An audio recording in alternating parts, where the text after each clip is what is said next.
코비드 이후로 입시 트렌드가 조금씩 변하고 있습니다. 바뀌어가는 최신의 입시 트렌드를 살펴보시고 미국 대학 입시를 차게 준비해 보시도록 하시죠. 안녕하세요. 제니에듀의 제니입니다. 벌써 초여름인데요. 건강하게 잘 지내고 계시죠? 저는 얼마 전에 제가 속해 있는 IECA 미국 교육 컨설턴트 협회의 봄 학회를 다녀왔습니다. 이번 학회는 시애틀에서 열렸는데요. 굉장히 많은 컨설턴트들이 참석했고요. 컨설턴트들 뿐만 아니라 정말로 많은 대학의 입학처장, 어드미션 딘들과 어드미션 오피서들이 참석을 했습니다. 거기서 알게 된 풍부하고 다양한 최신의 정보들은 앞으로 유튜브 영상을 통해서 알려드리도록 하겠습니다.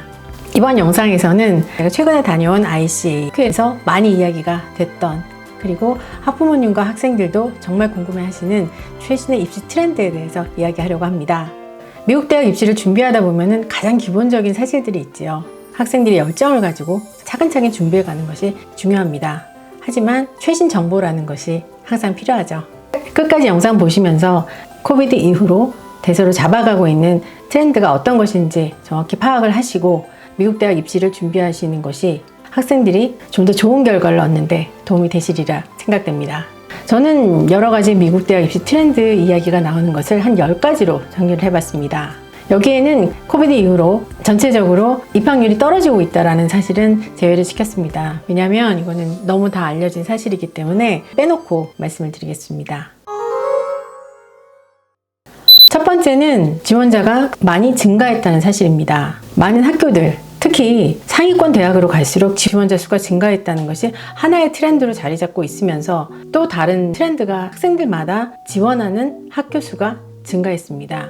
이것은 데이터로도 정확하게 나와 있는데요. 커머랩에서 발표한 정확한 데이터를 보면은 2022년에서 23년 입시 기간 동안 어드미션 사이클이라고 보통 이야기를 하는데, 커머랩을 통해서 지원한 신입생 지원자 수가 2019년에서 20년 코비드 전이죠. 그때와 비교를 해볼 때 30% 정도가 증가했다고 발표를 했습니다. 그리고 이러한 추세는 앞으로 점점 더 증가될 거라고 보고 있는데요. 학생들이 많은 숫자를 지원한다고 해서 경쟁이 치열해지느냐라고 또 반문을 하실 수도 있는데요.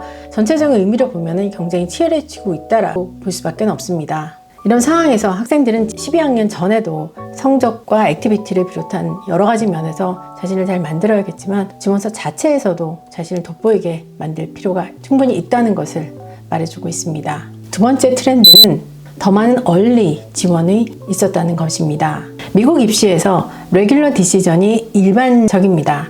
하지만 최근의 트렌드를 볼 때는 얼리의 지원수가 점점 증가하고 있다는 것은 확실하게 보여주고 있습니다. 이와 연관돼서 또 다른 주목할 점은 얼리 디시전 2를 시작한 학교들이 많아졌다는 것입니다. 작년과 올해를 볼 때는 대학들이 얼리 디시전에서 학생들을 뽑는 퍼센트가 많이 증가된 추세를 볼 수 있습니다. 예를 들어서 유펜이 학교 자체 웹사이트에서 발표한 것을 보면은 2023년 신입생 경우에는 50%를 얼리 디시전에서 뽑았습니다. 그렇다고 해서 얼리 디시전에 지원을 하면은 항상 좋은 결과를 얻느냐, 꼭 그렇다고 볼 수는 없습니다. 대학들이 얼리 지원에서 예전보다 더 많은 학생들을 뽑았지만 워낙 지원자 수가 많았기 때문에 얼리에 지원한다고 해서 학생들이 어드미션을 받을 확률이 꼭 높다라고 말하기는 어렵습니다. 학생이 경쟁력을 갖지 않는다면 얼리에 지원한다고 해서 합격을 하기 쉽다는 것은 아니란 이야기를 할 수 있습니다. 학생이 얼리 지원에 적합한가는 예전 영상 58번과 59번 영상을 참고하시기 바랍니다.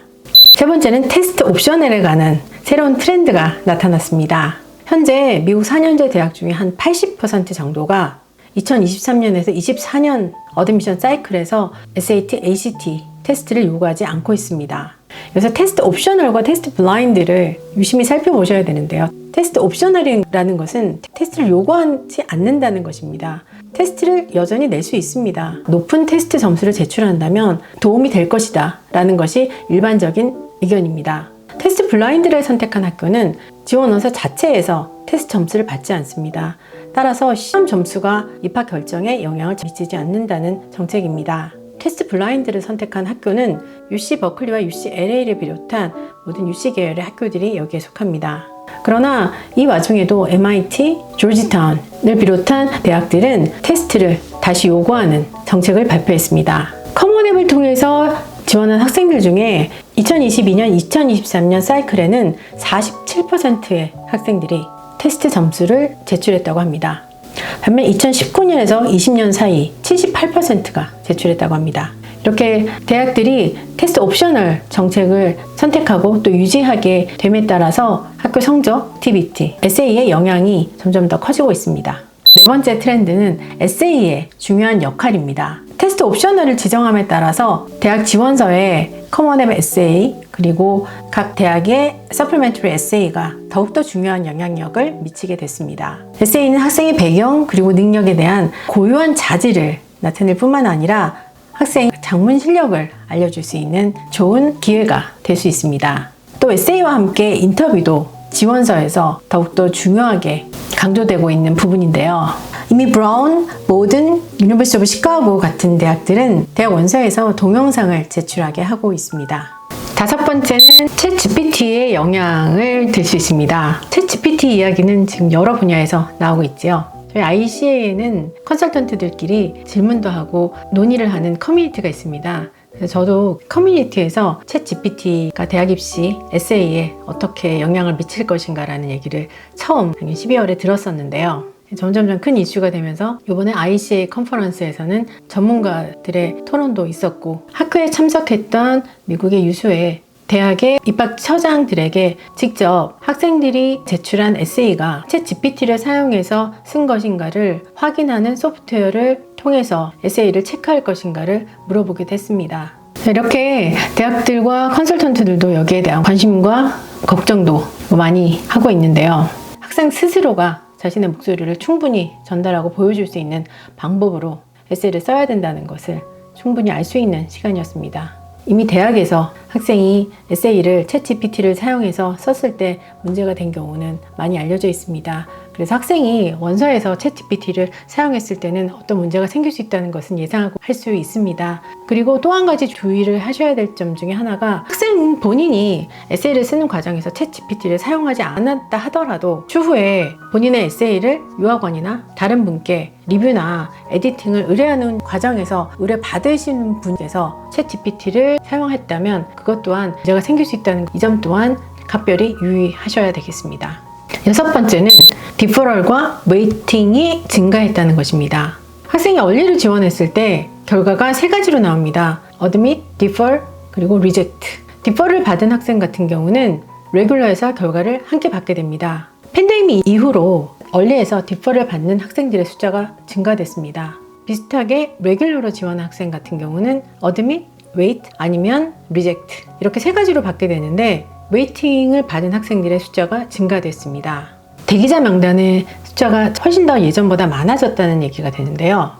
다음으로 일곱 번째 트렌드는요. 대학이 다이버시티, 다양성을 조금 더 추구한다는 점입니다. 대학은 예전보다 좀 더 다양한 인종, 성별, 그리고 소득, 계층, 그룹의 학생들을 받아들이기 시작했습니다. 그 중에 하나가 좀 더 많은 LGBTQ 학생들을 받아들이기 시작했고요. 그리고 소외된 사회적 배경 학생들도 조금 더 많이 받아들였습니다. 여덟 번째로 인터내셔널 학생들의 숫자가 다시 늘기 시작했습니다. 코비드가 딱 시작했을 때는 인터내셔널 학생 수가 급격하게 감소했었죠. US 뉴스 앤 월드 리포츠의 발표에 따르면은 코비드 직후에는 45% 정도가 감소했다고 합니다.